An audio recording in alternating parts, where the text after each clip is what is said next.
Halo, Assalamualaikum warahmatullahi wabarakatuh. Saya Izrak.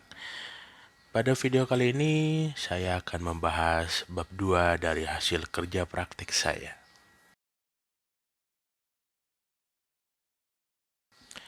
Turap. Apa itu turap? Turap adalah konstruksi yang dapat menahan tekanan tanah di sekelilingnya, mencegah terjadinya kelongsoran, dan biasanya terdiri dari dinding beton, baja, ataupun batu kali, dan penyangganya.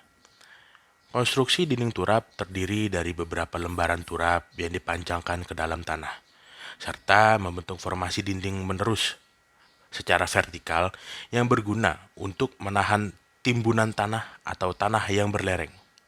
Turap terdiri dari bagian-bagian yang dibuat terlebih dahulu atau dicetak terlebih dahulu, atau bisa disebut juga precast. Fungsi turap. Berikut adalah beberapa fungsi dari turap. Pertama, turap berfungsi sebagai struktur penahan tanah, misalnya pada tebing jalan raya atau tebing sungai. 2. Fungsi turap itu sebagai struktur penahan tanah pada galian. 3. Fungsi turap itu bisa sebagai struktur penahan tanah yang berlereng atau curam agar tanah tersebut tidak longsor. Yang keempat, konstruksi pada bangunan yang ringan saat kondisi tanah kurang mampu untuk mendukung dinding penahan tanah. Itulah fungsi dari turap.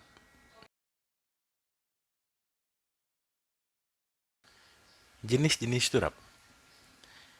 Pertama, ada turap kayu.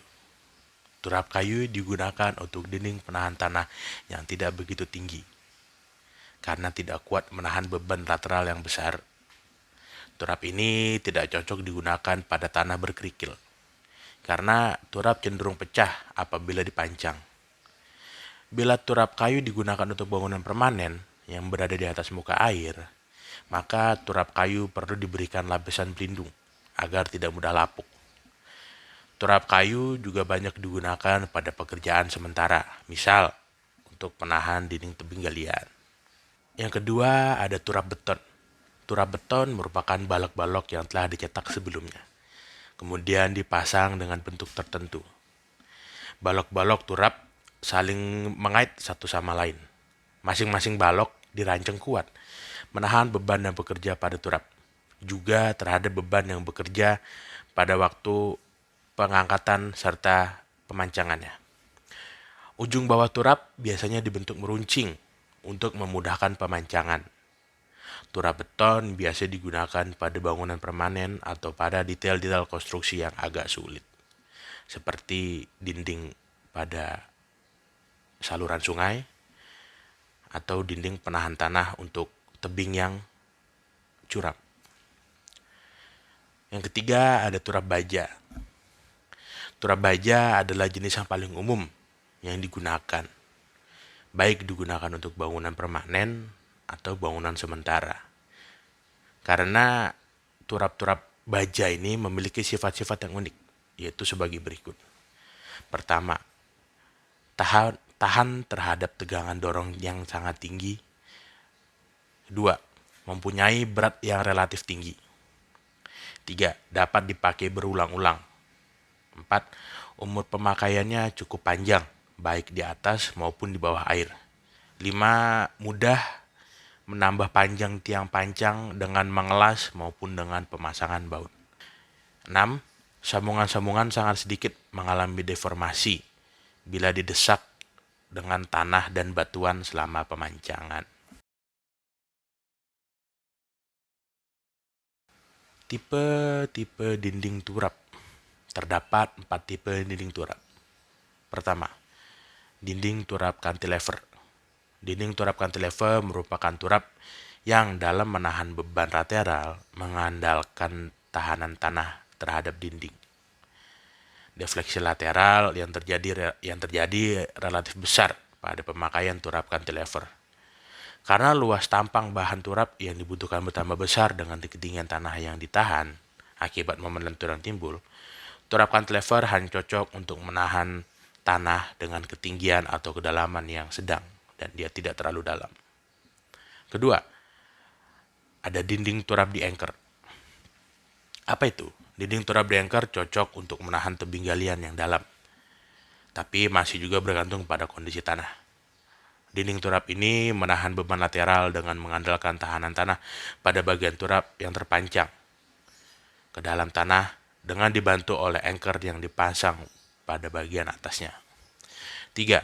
Dinding turap dengan landasan, platform. Dinding turap semacam ini dalam menahan tekanan tanah lateral dibantu oleh tiang, di mana di atas tiang tersebut dibuat landasan untuk meletakkan bangunan tertentu. Tiang-tiang pendukung landasan juga berfungsi untuk mengurangi beban lateral pada turap. Dinding turap ini dibuat bila di dekat di lokasi turap dirancangkan akan dibangun jalan kereta api, atau mesin derek, atau bangunan-bangunan berat lainnya. Yang terakhir ada bendungan elak seluler. Bendungan elak seluler atau cellular cover dam merupakan turap yang berbentuk sel-sel yang diisi dengan pasir. Dinding ini menahan tekanan tanah dengan mengandalkan beratnya sendiri. Pekerjaan persiapan. Pekerjaan persiapan meliputi kegiatan-kegiatan sebagai berikut. 1. Ada pekerjaan pengukuran. Sebelum memulai suatu pekerjaan, maka harus dilakukan pekerjaan pengukuran yang bertujuan untuk menentukan rencana daerah kerja. Pengukuran dilaksanakan untuk mengetahui elevasi tanah daerah tersebut serta dimensi dari pekerjaan yang akan dilaksanakan nantinya.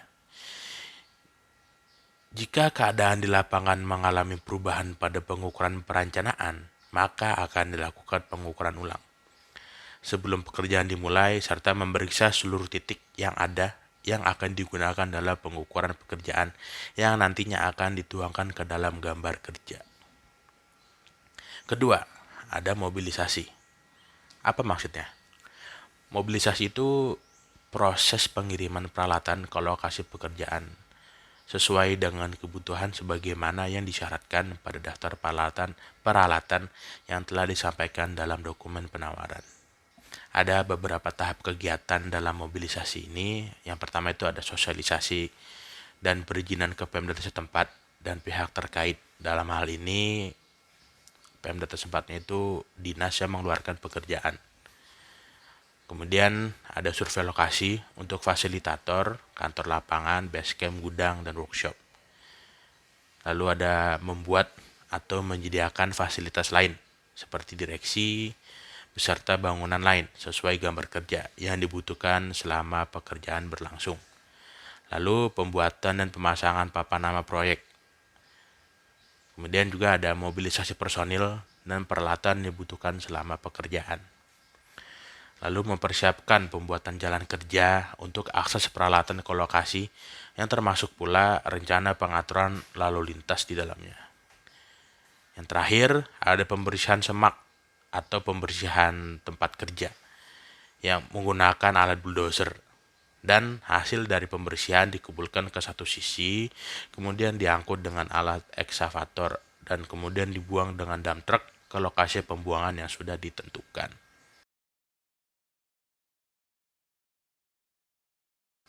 Pekerjaan turap beton. Ada beberapa tahap dalam mengerjakan turap beton. Tahap pertama adalah tahap pengadaan sheet pile atau yang bisa disebut dengan turap beton itu sendiri.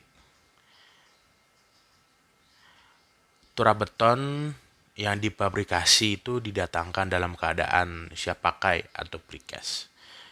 Proses pengadaan sheet pile ini dilakukan di awal jadwal pelaksanaan sebelum pemasangan sheet pile. Setelah proses pengadaan selesai, maka metode pemancangan turap beton dapat dilakukan. Pemancangan turap beton itu sendiri menggunakan vibrohammer.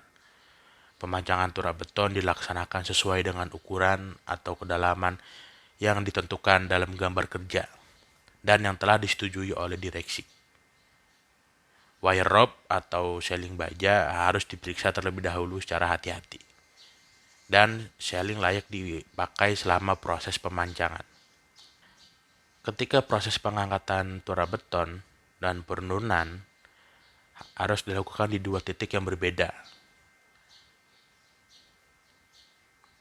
Berikut adalah metode kerja pemancangan sheet pile atau turap beton. Pertama, kren diletakkan pada posisi titik pancang yang telah direncanakan. 2. Tiang pancang ditarik atau diangkat sesuai dengan syarat penarikan atau pengangkatan yang diizinkan untuk ditempatkan pada posisi yang lurus terhadap sumbu vibrohammer. 3. Tiang harus diangkat dan diturunkan secara bertahap, sedemikian hingga tidak memberikan goncangan pada tiang. 4. Posisi titik angkat pada saat erection atau pemancangan. Titik angkat pada saat erection ditentukan 3/10 total panjang tiang dari bagian atas dan titik angkat ini harus ditandai pada tiang. 5. Saat erection tiang harus berada pada titik ujung dari atas rig. 6. Setelah erection tiang pancang telah berhasil, bisa dimulai pekerjaan pemancangan. Pemancangan tiang ini dimulai setelah konfirmasi posisi lurus terpenuhi. Lalu, pergetaran pada pemancangan harus dilakukan dengan soft blow driving untuk memastikan bahwa arah pemancangan sudah benar atau sesuai. Mulainya pemancangan untuk setiap tiang pancang adalah pergetaran berlangsung secara kontinu atau terus-menerus sampai tiang pancang mencapai kedalaman tanah yang diharapkan. Sekian pembahasan bab 2 dan bab 3 dari laporan kerja praktek saya. Apabila ada kesalahan kata dan ucapan, mohon dimaafkan. Assalamualaikum warahmatullahi wabarakatuh.